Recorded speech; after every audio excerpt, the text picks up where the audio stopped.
Alright, I want to go over a review of a couple of things. One thing I was talking about when talking about putting in the radiator and stuff. Also, when you put in the radiator, even though you want to put in the connectors up top, you want to make sure you put in the guards at the bottom. That does also secure the radiator. Also, with the bumper, same thing.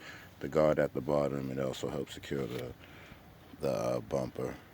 But here we are putting in the lights. I kind of already put them in. A couple of screws you want to put in. Your first screw is this one. Um,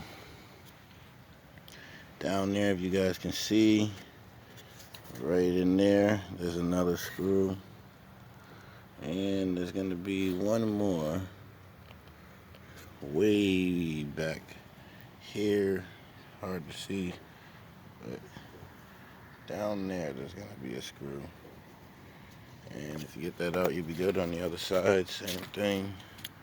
In the corner here, in the middle of this pipe and all this stuff down there's going to be a screw down there. You get that screw. Obviously, it's the top easy screw. And there's going to be another easy screw right here that I haven't put in yet to show you guys. And you do those and you should be able to put your lights in. But this is my car with the lights going in. Please like and subscribe.